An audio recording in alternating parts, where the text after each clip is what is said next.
Halo pemirsa Metro TV Lampung, kembali saya Nana Hasan menemani Anda selama 30 menit ke depan untuk membahas tajuk dan berita apa saja yang publish juga hits di 4 platform Lampung Post Group. Saat ini sudah bersama saya Abdul Ghafur, Kadip Pemberitaan Lampung Post. Tapi sebelum masuk untuk membahas tajuk kali ini, terlebih dahulu kita akan menyaksikan video editorial berikut ini.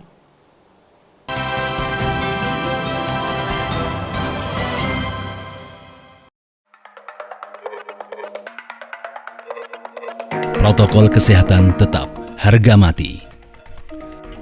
Pemberlakuan pembatasan kegiatan masyarakat atau PPKM darurat dan PPKM bertingkat sejak 3 Juli 2021 terbukti berhasil mengendalikan laju penyebaran COVID-19 di tanah air. Tercatat pada 3 Juli 2021, terdapat tambahan 27.913 kasus baru dalam sehari. Namun, data Kementerian Kesehatan pada 4 Oktober 2021 hanya terdapat penambahan 922 kasus baru COVID-19 di negeri berjuluk Zamrud Khatulistiwa ini.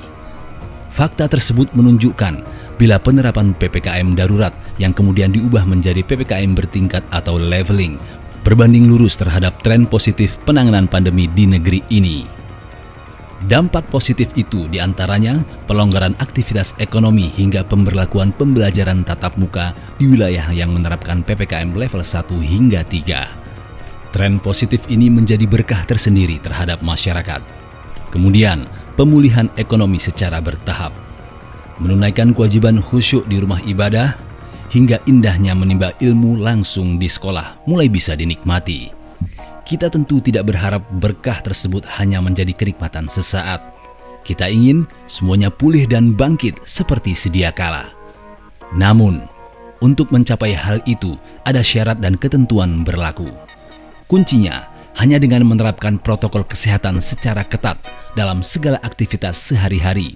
Mengelola transisi dari pandemi menuju endemi pun menjadi keniscayaan. Untuk mencapai hal itu, masyarakat harus selalu kompak mengimplementasikan protokol kesehatan dengan memakai masker, mencuci tangan, dan menjaga jarak. Pemerintah pun harus menggencarkan testing, tracing, dan treatment secara disiplin pula. Percepatan vaksinasi dan sifatnya yang menyeluruh hingga terpenuhinya target 70% populasi harus dilakukan semua elemen. Selain pula kesiapan rumah sakit dalam menangani pasien yang terjangkit. Kebijakan pemerintah kembali memperpanjang PPKM di luar Jawa Bali dari 5 sampai dengan 18 Oktober harus diimplementasikan oleh semua perangkat di daerah secara konsisten. Jangan sampai tren positif ini justru berbalik karena adanya keteledoran.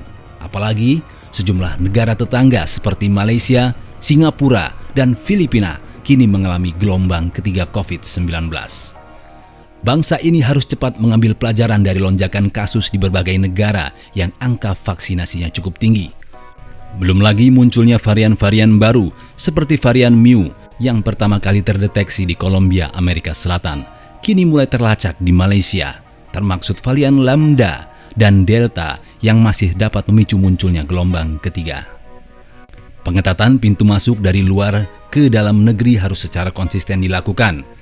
Jangan lagi terjadi pelonggaran, apalagi pemalsuan dokumen untuk kepentingan perut sendiri. Lebih baik mencegah daripada mengobati.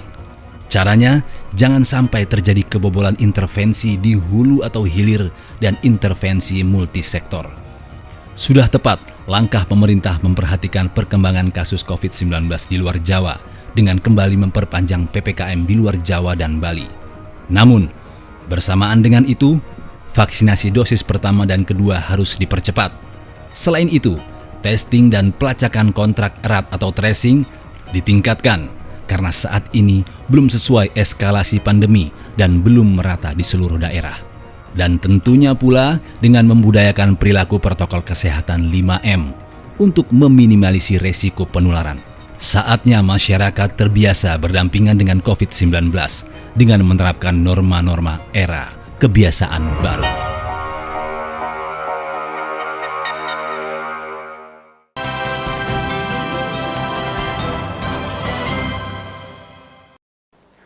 Oke Kak Ago, apa yang menjadi sorotan untuk tajuk Lampung Post kali ini? Ya, tajuk Lampung Post kali ini itu mengangkat tema soal COVID ya, masih soal pandemi, protokol kesehatan harga mati. Oke, memang seperti apa kondisi COVID-19 secara nasional atau lebih khususnya di Provinsi Lampung saat ini, Kak Ago? Ya, secara nasional itu terus membaik ya, dari ketika 15 Juli lalu itu, ketika puncak gelombang ketiga itu sampai 27.000 atau 45.000 ya, kurang lebih tambahan kasus. Tapi di bulan September, Oktober ini itu sudah jauh berkurang. Terus kita juga bisa lihat status PPKM ya di seluruh Indonesia itu hanya beberapa daerah aja yang masih menerapkan PPKM level 4. Sedangkan sebagian besar daerah itu sudah menerapkan PPKM level 3, 2 dan bahkan ada beberapa yang sudah level 1. Di Lampung sendiri itu dari 15 kabupaten kota kita tinggal menyisakan satu wilayah yang PPKM level 3 yaitu Kabupaten Pringsewu. Sementara sisanya itu 14 kabupaten kota berada di PPKM level 3. Nah, persoalannya adalah ketika PPKM sudah menurun, diikuti dengan kebijakan-kebijakan pelonggaran, ya, itu mobilitas masyarakat itu meningkat drastis. Ya. Akhir pekan lalu itu traffic toll itu meningkat, bahkan kata Hutama Karya itu traffic itu hampir sama ketika sebelum ada pandemi. Trafficnya, ya. Kemudian di tempat-tempat wisata itu membludak semua, ya. Dan ini bukan sesuatu yang kasat mata, tapi sangat jelas terlihat di depan kita semua. Jalanan mulai kembali padat, mal-mal banyak pengunjung, toko juga aktif. Nah, yang perlu kita ingatkan di sini adalah walaupun pandemi sudah mulai terkendali, ya, status level PPKM kita sudah menurun, bahkan seluruh daerah di Provinsi Lampung ini sudah zona kuning semua. Kita harus tetap menjaga protokol kesehatan, komitmen untuk terus menegakkan protokol kesehatan. Itulah yang menjadi spirit dari tajuk kita kali ini. Oke, Kak Ago, nanti kita akan lanjutkan pembahasan tajuk Lampung Pas kali ini. Pemirsa Metro TV Lampung, jangan kemana-mana, kami akan kembali sesaat lagi. Tetaplah bersama kami.